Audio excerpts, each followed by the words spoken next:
નમસ્તે દોસ્તો. ઘણી વખત આપણને કઠોળ ખાવાનું મન નથી થતું, તો બાળકો પણ નથી ખાતા. પણ તમે આ રીતે અગર બનાવશો મસૂરની શાક, તો બાળકોને પણ મજા આવશે અને તમને બી ખાવાની બહુ જ મજા આવશે. તો એના માટે ચલો આપણે આજે બનાવીએ છીએ મસાલેદાર રેસીપી. આજે હું લઈને આવી છું એકદમ ઢાબા સ્ટાઇલ ટેસ્ટી અને મસાલેદાર આખા મસૂરની સબ્જી. આ સબ્જીનો ટેસ્ટ એટલો સરસ આવે છે કે તેને ગરમા ગરમ રોટલી, પરાઠા કે ભાત સાથે ખાવાની મજા જ કંઈક અલગ આવે છે અને બાળકોને પણ બહુ જ મજા આવશે. સૌથી પહેલાં મેં અહીં 2 કપ આખા મસૂર લીધા છે. એને સારી રીતે ધોઈને કુકરમાં નાખી દઈશું અને 3થી 4 સીટી થાય ત્યાં સુધી બાફી લઈશું. અગર તમારે મસૂરને 1-2 કલાક પલાળી રાખવા હોય તો બી તમે પલાળી રાખો. કે મારી પાસે ટાઈમ નહોતો તો મેં તરત જ એને ઇન્સ્ટન્ટ બાફી દીધા છે, પણ તમે પલાળી રાખશો તો જલ્દી બફાઈ જશે. હવે સબ્જી બનાવવા માટે કઢાઈમાં થોડું તેલ લઈશું. તો તેલ ગરમ થાય એટલે તેમાં 1 ચમચી જીરું નાખી દઈશું. જીરું સરસ રીતે તડકે એટલે તેમાં બારીક સમારેલી ડુંગળી ઉમેરીશું. અને અહીં એક નાની પણ બહુ જ મહત્ત્વની વાત છે, ડુંગળીને ઉતાવળમાં કાચી ના રાખવી અને સરસ ગોલ્ડન થાય ત્યાં સુધી તેને ધીમે ધીમે શેકવા દેવી. કારણ કે ડુંગળી જેટલી ગોલ્ડન બ્રાઉન થવા દેશો એટલો જ સબ્જીનો ટેસ્ટ નેક્સ્ટ લેવલનો આવશે. હવે ડુંગળી ગોલ્ડન બ્રાઉન થઈ ગઈ છે એટલે તેમાં હળદર, લાલ મરચું, ધાણા જીરું પાવડર, મીઠું અને કાંદા લસણવાળો સ્પેશિયલ ગરમ મસાલો ઉમેરીશું.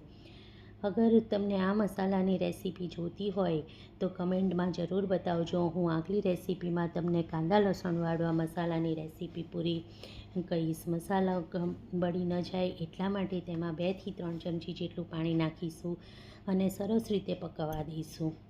મસાલો સારી રીતે પાકી જાય અને તેલ છૂટવા લાગે એટલે તેમાં લગભગ 1.5 કપ જેટલું પાણી ઉમેરીશું અને તેને ઉકળવા દઈશું. હવે આપણા બાફેલા મસૂર પણ તૈયાર છે એટલે તેને આ મસાલામાં ઉમેરી દઈશું.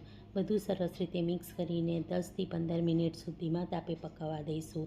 આ રીતે મસૂરની અંદર સુધી મસાલાનો સ્વાદ સરસ રીતે ઉતરી જશે. હવે આવે છે આ સબ્જીનો સૌથી મજેદાર ભાગ, લસણ અને મરચાંનો તડકો. એના માટે એક નાની કઢાઈમાં 2 ચમચી ઘી લઈશું. અગર તમને ઘી નથી પસંદ તો તમે તેલ બી લઈ શકો છો.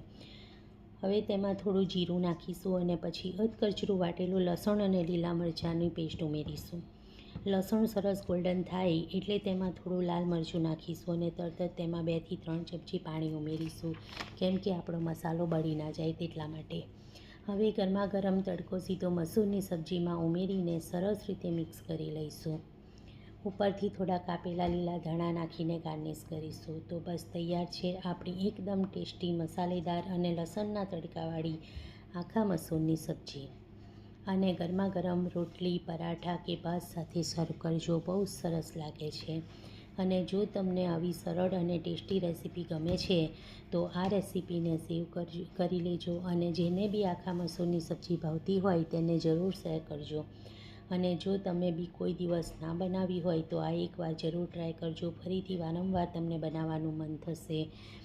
ઉનાળામાં છે કે પછી શિયાળામાં, ચોમાસામાં કઠોળની તો બહુ જ મહિમા છે. કઠોળ ખાવું જ જોઈએ.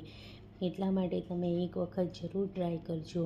આ રીતે તમે અગર મસૂરની દાળ સબ્જી બનાવશો તો તમારા બધા પરિવારને બહુ સરસ લાગશે અને ખરેખર બહુ સારી બને છે આ સબ્જી. એક વખત જરૂર ટ્રાય કરજો. નમસ્તે દોસ્તો.